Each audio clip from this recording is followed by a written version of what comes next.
To se děly věci. Přátelé, dovolte, aby se vás pozval na dnešní stream, který bude určitě veselý a budeme tam probírat docela dost závažné věci a budeme tam probírat i veselé věci, protože i o tom je páteční stream. Dovolte mi, aby jsem se představil, pokud nevíte, kdo jsem. Jsem malý velký muž a dneska se dělají věci a hlavně i včera, takže pojďme si to, jak se říká, shrnout. Ještě jednou stream mám tady. Jo, tak dneska od 19 hodin se na vás těším, pokud budete mi chuť a čas. Budeme probírat crime stream, chcete-li, budeme probírat kriminál, budeme probírat to, co se stalo včera, aktuální témata, budeme se bavit, tradičně budou určitě nějaký donaty, nějaký veselý songy, moc se na to těším. A mám pro vás pár informací, pokud je chcete znát teď, tak prosím, pokud byste je chtěli slyšet prostě trošku podrobněji, dopodrobna, tak se zastavte od 19 hodin na streamu, není nic jednoduššího. A já vám teda v rychlosti řeknu, jak se věci mají.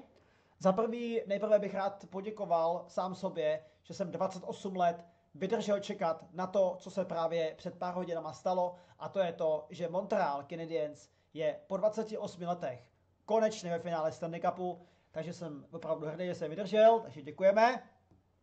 Tak a další věc, aktuálně bych nerad poděkoval panu doktorovi z urologie z Pardubické polikliniky, který mě 25. května neudělal stěry z předkošky. Kdyby tak učinil, tak dneska už pindouřinu dávno nemám.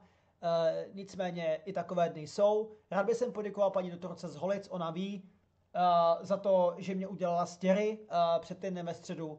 Ty stěry prokázaly bakteriální pindouřinu, na kterou jsme nasadili adekvátní medikaci, a ta medikace zabírá natolik, že pindouřina je z 80% během těch pár dní v prdeli, teda vlastně už není nikde a už je pryč. Takže pindouřina de facto zmizela takhle, jak mám tím kouzelného proutku, ještě není vyhráno, ale už se blížíme do cílové rovinky, takže to je k tomuhle tomu.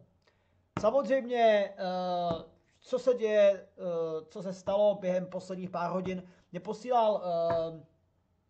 posílal týpek z Facebooku, mě posílal nějaký, že tam něco lítá někde, já jsem to o tom ani neměl páru, co se děje, takže samozřejmě i na to se dneska podíváme. Podíváme se na to, že se tady děly věci.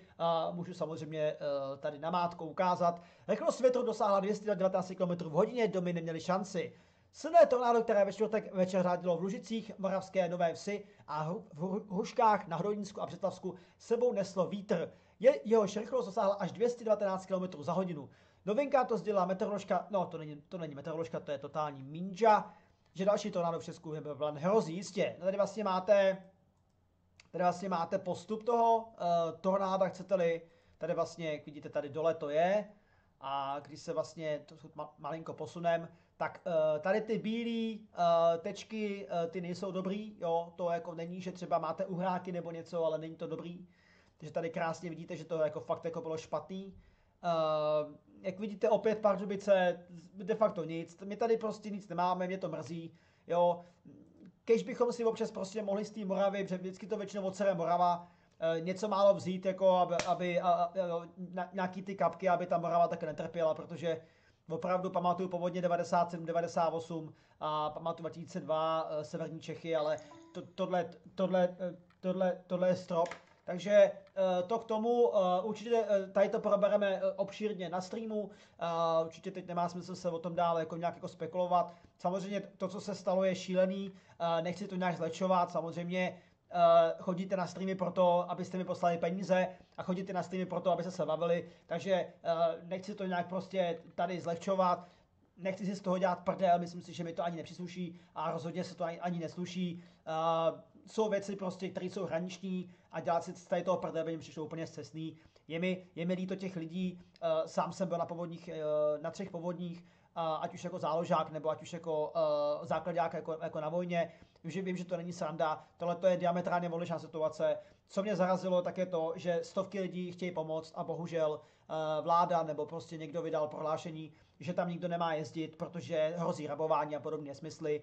Takže lidi, co tam třeba vyrazili už večer nebo v noci, tak mají popíči a budou muset prostě čekat na to, až se to jinak uvolní. Nevím, myslím si, že jde o tu okamžitou pomoc. My, když jsme dorazili na povodně v roce 98 do Kvasin, tak jsme, nebo respektive do Kounova, tak jsme tam byli mezi prvníma a snažili jsme se prostě hned těm lidem pomáhat. To, že těm lidem to teď není umožněno, dobrovolníkům mě přijde úplně mimo a nechápu to, protože vím z mých zkušenosti vlastní je prvních 24 hodin jako úplně kritický pro toho člověka, protože pokud není pojištěný, pokud mu ten barák odplave, pokud mu ten barák tady konkrétně tady u toho tornáda prostě odejde, prostě střecha a všechno jde do prdele, tak pro toho člověka, pokud nemá příbuzný, nemá prostě se o někoho opřít, tak to je prostě, to je kritický, to je kritický.